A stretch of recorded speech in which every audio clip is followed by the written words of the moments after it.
Hello, ഞാനിതാ വീണ്ടും എത്തിയിട്ടാ.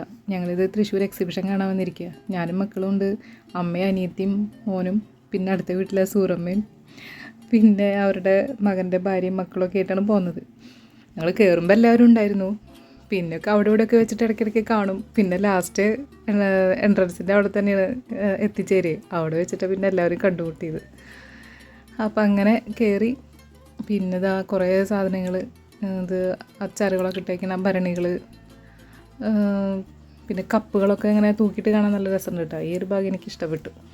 പിന്നെ എല്ലാ പ്രാവശ്യത്തേക്കാളും കുറച്ച് കുറവായിരുന്നു തോന്നുന്നു എനിക്ക്. പിന്നെ ഇത് മരം കൊണ്ടുണ്ടാക്കിയിട്ടുള്ള സാധനങ്ങളുടെ ഒരു ഷോപ്പ്, പിന്നെ ഇത് സോഫ, കട്ടിൽ, പിന്നെ ബാഗുകളുടെ ഒരു ഭാഗം.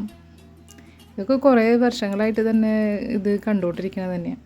ഈ ചെരുപ്പുകളൊക്കെ ഞാൻ 3-4 പ്രാവശ്യം വന്നപ്പോഴും ഇതേപോലത്തെ മോഡൽ ചെരുപ്പുകൾ തന്നെയാണ് കണ്ടിരുന്നത്. പിന്നെ ഇത് മിഠായിക്കട, ഒരുപാട് മിഠായികൾ.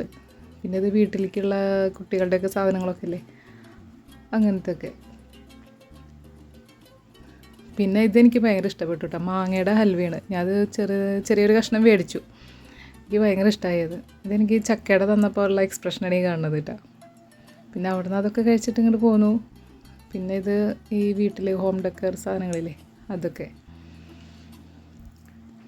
ഇവിടെ ഒരു സൗണ്ട് ഉണ്ടാവണത് ഇതില്ലേ, മറ്റേ ചൈനക്കാരുടെയൊക്കെ തൂക്കുന്നത്. ഇത് നല്ല ശബ്ദമാട്ടോ, കേൾക്കാൻ നല്ല രസമുണ്ട്. 2500 രൂപയാണ് ഇതിൻ്റെ വില. സെറ്റപ്പായിട്ട് വേണമൊക്കെ മേടിക്കാൻ. പിന്നെ ഇത് മിഠായിക്കട. ഇവർ സാമ്പിളൊന്നും തന്നില്ല കേട്ടോ, ടേസ്റ്റ് ചെയ്യാനൊന്നും തന്നില്ല. തരുമെന്ന് വിചാരിച്ചു, പക്ഷേ തന്നില്ല. ചിലരൊക്കെ ഇങ്ങനെ ഇത് കഴിച്ചു നോക്ക് എന്നൊക്കെ പറഞ്ഞിട്ട് തരുന്നുണ്ട്, പക്ഷെ ഇവർ തന്നില്ല. ഇത് പിന്നെ പച്ചക്കറി വിത്തിൻ്റെ മേടിക്കണമെന്നുണ്ടായിരുന്നു, പക്ഷേ മേടിച്ചില്ല. പറമ്പൊക്കെ ശരിയാക്കിയിട്ട് വേണം മേടിക്കാൻ. പിന്നെ അവിടുന്ന് പിന്നെ പുസ്തകങ്ങളുടെ ഒരു കളക്ഷൻ. എനിക്ക് പുസ്തകങ്ങൾ ഭയങ്കര ഇഷ്ടമാണ് കേട്ടോ. പുസ്തകങ്ങൾ വായിക്കാൻ ഇഷ്ടമാണ്. പിന്നെ ഇതൊക്കെ ഇപ്പോൾ ചൂണ്ടി കാട്ടിയതില്ലേ, അത് മോനൊരിക്കൽ മേടിച്ച് തരുമെന്ന് ചോദിച്ചിട്ടുണ്ടായിരുന്ന പുസ്തകം, പണത്തിൻ്റെ മനഃശാസ്ത്രം. അതുപോലെ കുറേ ബുക്കുകളുണ്ട്. അതിൻ്റെ ഇടയ്ക്ക് സീക്രട്ട് കണ്ണിൽ വിട്ടു. സീക്രട്ട് അറിയാലോ, ബെസ്റ്റ് ബുക്കാന്നുള്ളത്. ഇത് അവരുടെ ബുക്ക്, ഡെമൺ സ്ലെയർ. ഇതിൻ്റെ ഒരു 6 വീട്ടിലിരിപ്പുണ്ട്. അപ്പോൾ ഇതിൻ്റെ മലയാളം ഉണ്ടോ എന്ന് ചോദിക്കാൻ ഞാൻ വായിച്ചാലും ഇതുപോലെ ആരെങ്കിലുമൊക്കെ ഉണ്ടെന്നുണ്ടെങ്കിൽ വായിക്കാൻ കൊടുക്കാനൊക്കെ മലയാളമല്ലേ നല്ലത്. ഇംഗ്ലീഷ് വായിക്കുകയൊക്കെ ചെയ്യും, എന്നാലും ഒരു തപ്പിപ്പിടുത്താണ്. എന്നാലും മലയാളം നല്ലതല്ലേ. അങ്ങനെ പൂക്കടകളുടെ ചുട്ടിൽ കൂടെ ഒരു പോക്ക്. പിന്നെ ഇത് ചെരുപ്പുകൾ, ബാഗുകൾ തന്നെ. പിന്നെ ഡ്രസ്സുകളുടെ ഒരു കട. ഡ്രസ്സുകളൊക്കെ കുറവായിരുന്നു എന്ന് തോന്നുന്നു. പിന്നെ അതായത് ഒരു തരം ബിസ്ക്കറ്റ്, വെണ്ണ ബിസ്ക്കറ്റ് പോലത്തെ ഒരു ബിസ്ക്കറ്റ്, അതൊക്കെ തട്ടി ഇങ്ങോട്ട് പോന്നു. ആവണിക്ക് പിന്നെ ഓരോന്ന് കഴിക്കുന്നതോറും വിശപ്പ് കൂടി തുടങ്ങി. പിന്നെ ഇതാ think and grow rich, atomic habits, Nagas. കുറേ ബുക്കുകളുണ്ട്. നാഗാസിൻ്റെ ബുക്കുകളൊക്കെ ഞാൻ വായിച്ചുള്ളതാട്ടോ. മോനെടുത്ത് കാണിച്ചതാണ്. അവന് ഇതുപോലത്തെ ബുക്കുകളൊക്കെ ഇടയ്ക്ക് വായിക്കാൻ വേണമെന്നൊക്കെ പറയാറുണ്ട്. ചിലപ്പോൾ ഒക്കെ വായിക്കും, ചിലപ്പോൾ ഒന്നും വായിക്കില്ല. അപ്പം ഞാൻ അവരോട് സീക്രട്ട് മലയാളം ഉണ്ടോ എന്ന് ചോദിക്കുക. എല്ലാ കടകളിലും കയറിയിട്ട് സീക്രട്ടിൻ്റെ ബുക്കുണ്ടോ, മലയാളം ഉണ്ടോ എന്ന് ചോദിച്ച് നടക്കില്ല തന്നെയായിരുന്നു പണി. പക്ഷേ ഇവിടെ നിന്നൊന്നും കിട്ടിയില്ല കേട്ടോ. കിട്ടി, ഒരു ഷോപ്പിൽ നിന്ന് കിട്ടി, മാതൃഭൂമിയുടെ ബുക്ക് സ്റ്റാളിൽ നിന്ന് കിട്ടി. പിന്നെ അവിടുന്ന് ഓരോന്ന് നോക്കി ഇങ്ങോട്ട് പോന്നു. ഇത് ഗോബി മസാലയുടെ കട. പേടിക്കാന്നുണ്ടായിരുന്നു, പിന്നെ വിചാരിച്ച് വേണ്ടാന്ന്. പിന്നെ മീനുകൾ. ഇത് അനിയത്തിയുടെ മോനല്ലേ അദ്രു, അവന് മീനുകളെ കണ്ടപ്പോൾ നോക്കി നിൽക്കുക. അന്ന് പോരാവന് മടിയായിരുന്നു. പിന്നെ നല്ല രസമല്ലേ, കുട്ടികളല്ലേ, അവർക്ക് ഈ ജീവനുള്ള ഇങ്ങനത്തെയൊക്കെ കാണുമ്പോൾ ഭയങ്കര കൗതുകമല്ലേ. അവിടുന്ന് പിന്നെ അവനായിട്ട് ഇങ്ങനെ നടന്നു വന്നിട്ട് ചെറിയ റൈഡിലൊക്കെ കയറാമെന്ന് വെച്ചിട്ടേ അവനെയും കൊണ്ട് പോന്നു. പിന്നെ ഇത് അത്തറ കട. അത്ര എനിക്കിഷ്ടം കേട്ടോ, സ്പ്രേനേക്കാളും ഇഷ്ടം അത്തറ. പിന്നെ ഇത് ബജിക്കട. ഇവിടുന്നൊന്നും വാങ്ങിയില്ല കേട്ടോ.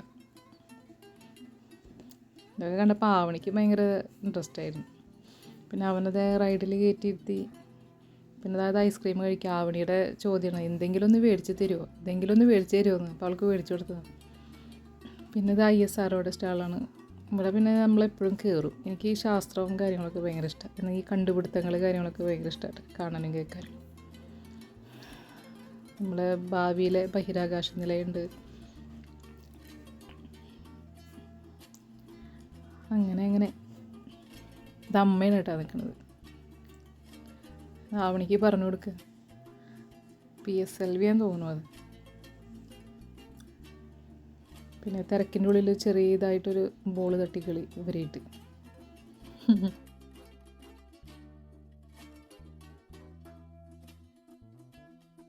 പിന്നെ മീനെ കാണാൻ വീണ്ടും.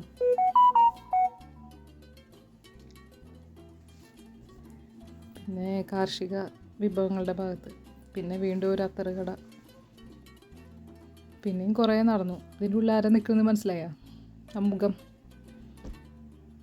ഇവിടെയും വന്നിട്ട് സീക്രട്ടിൻ്റെ മലയാളം ഉണ്ടോ എന്ന് ചോദിച്ചിട്ട്. അപ്പോൾ ഇവിടെ ഇല്ല.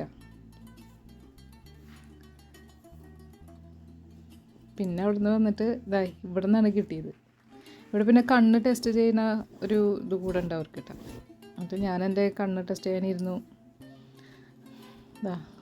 ABCD തലങ്ങും വിലങ്ങും ഒക്കെ വായിക്കുന്നുണ്ട്. എൻ്റെ പ്രായത്തിനനുസരിച്ചുള്ള കാഴ്ചശക്തിയൊക്കെ എനിക്കുണ്ടെന്ന് പറഞ്ഞു അവർ. കുഴപ്പമൊന്നുമില്ല എന്ന് പറഞ്ഞു. പിന്നെ അവിടുന്ന് ബുക്കൊക്കെ മേടിച്ചിട്ട് പോന്നു. പിന്നെ അതിൻ്റെ ഇടയിൽ ചെറിയൊരു ബിസിനസ് സ്റ്റോക്കൊക്കെ ഉണ്ടായിരുന്നു അവിടുത്തെ ആളിയിട്ട്. അവിടുന്ന് പിന്നെ അതെല്ലാം കഴിഞ്ഞിട്ട് ഇങ്ങോട്ട് പോന്നു. പിന്നെയും കുറച്ച് സ്റ്റാളൊക്കെ ഉണ്ടായിരുന്നു. പിന്നെ അതൊന്നും ഇതിലിട്ടിട്ടില്ല. പിന്നെ അവിടുന്ന് പിന്നെ ഞങ്ങൾ എൻ്റെ അനിയത്തി പറഞ്ഞു നമുക്ക് ഫുഡൊക്കെ കഴിച്ചിട്ട് പിരിയാമെന്ന് പറഞ്ഞിട്ട് അവിടുന്ന് പോന്നു. അവൾ നല്ല മസാല ദോശയൊക്കെ മേടിച്ച് തന്നു ഭാരത് ഹോട്ടലിൽ നിന്ന്. അവിടുന്ന് പിന്നെ ഞങ്ങൾ എല്ലാവരും അങ്ങോട്ടും ഇങ്ങോട്ടും പിരിഞ്ഞു. അപ്പോൾ അത്രയ്ക്കേ ഉള്ളൂ. ബൈ.